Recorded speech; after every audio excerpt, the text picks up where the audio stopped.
Chers amis, chers fidèles, bonjour. Nous sommes le lundi de la 34e et dernière semaine du temps ordinaire de l'Église. L'évangile qui nous accompagne aujourd'hui est celui de Saint Luc, chapitre 21, versets 1 à 4. Jésus est dans le temple, il voit des gens riches qui mettent de fortes sommes dans le tronc, et puis de notre côté, une veuve qui, elle, met 2 petites pièces de monnaie. Et avec cette scène, Jésus arrive à déclarer que c'est la pauvre veuve qui a mis plus que tout le monde. Parce qu'elle a pris sur son indigence, elle a pris sur son nécessaire, alors que les autres ont pris sur leur superflu. Jésus nous indique une première chose avec ça, c'est qu'il est le seul à poser un regard de vérité sur les choses, regard de vérité sur nos vies, regard de vérité sur nos cœurs. Dieu sait très bien que les apparences sont trompeuses, alors que nous, parfois, nous nous berçons d'illusions. Si notre regard s'était posé sur cette scène, probablement qu'on se serait arrêté sur la veuve qui met 2 petites pièces rouges en laquette. On l'aurait probablement critiqué, alors que Jésus, lui, a su aller au-delà, voyant justement que cette pauvre veuve fait l'offrande d'elle-même, l'offrande de sa vie, puisque elle a tout donné. Il n'y a plus rien pour vivre, donc elle se dit, Seigneur, en faisant ça, tu vas m'aider. Je t'offre, Seigneur, mes pauvretés. Je me présente à toi tel que je suis. Je ne suis pas là pour tricher avec toi. Je suis là pour être vrai avec toi. Et toi, même si tu vois mes 2 petites pièces, mais tu sais ce que ça veut dire.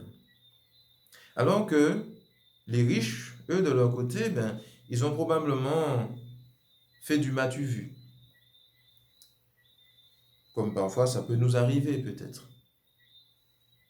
Et c'est ça le problème du riche de l'évangile, c'est que il s'autosuffit à lui-même. Son regard est centré sur lui, sur ses capacités, sur ses richesses personnelles, oubliant que ça vient de Dieu. Et du coup, il s'autosuffit à lui-même et du coup, c'est finalement révélateur d'une plus grande pauvreté, justement, le fait d'être centré sur soi, coupé de Dieu, coupé des autres.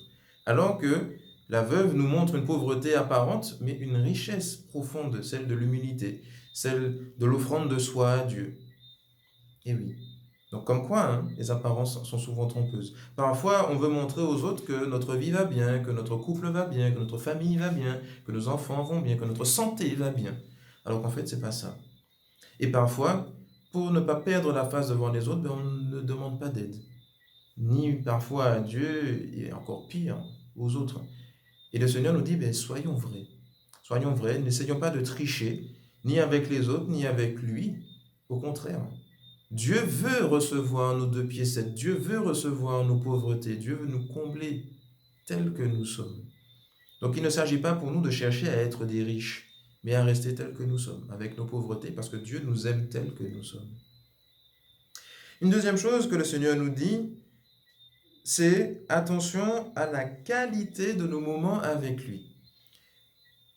Quand nous donnons du coup de notre superflu, c'est quand ça ne me dérange pas de faire des choses, que ce soit pour les autres, que ce soit pour Dieu, mais au moment où ça me coûte, est-ce que je donne? Il y a des fois, il y a le Wipani Pucci, puis derrière, il n'y a rien justement. Ou encore, on peut très bien, comme ça se fait souvent en Martinique, enchaîner des temps spirituels, temps d'évangélisation, retraite, pèlerinage, etc. Tout ça sur une très courte période et puis ne jamais changer son cœur. Ça s'appelle de la gourmandise spirituelle. Et c'est un piège très grave parce que le piège, on se dit que c'est pour Dieu, donc ça va, mais non, en fait ton cœur ne change pas, donc tu engranges, mais ta relation avec Dieu ne s'est pas approfondie. Donc attention à la qualité et non pas seulement à la quantité. Parfois dans notre vie ça ne va pas, puis on se dit je vais attendre que ça aille mieux pour que je puisse recommencer à prier. Non, donne tes 2 petites pièces à Dieu, donne tes 5 minutes à Dieu, même si c'est un autre Père, je vous salue Marie en disant Seigneur aide-moi. Dieu se servira de ça pour que ta vie change. N'attends pas d'être riche, d'avoir du temps et des prières à offrir à Dieu. Non, donne déjà tes 2 petites pièces. Quand tu auras plus, tu vas donner plus. Mais donne déjà ce que tu as, parce que Dieu te voit tel que tu es, il t'accueille tel que tu es. Donc soyons vrais, simplement avec Dieu, qui aime les humbles, qui aime les pauvres que nous sommes. Pour terminer, une petite chanson qui nous aidera à méditer un petit peu cet évangile, qui nous rappelle l'amour de Dieu pour les pauvres. Dieu des pauvres, des opprimés, Dieu des humbles, Dieu des cœurs brisés, Dieu suprême, Dieu trois fois saint, Dieu des veuves, Dieu des orphelins.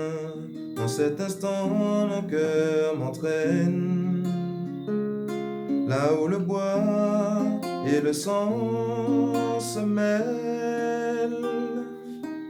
La splendeur du Christ en croix, la grandeur de l'amour du roi, serviteur à genoux, du ciel où tu règnes souverain, un simple mortel, tu deviens pour moi le dernier des hommes. À nouveau mon cœur se donne à ton amour. Bonne méditation à tous et bonne journée.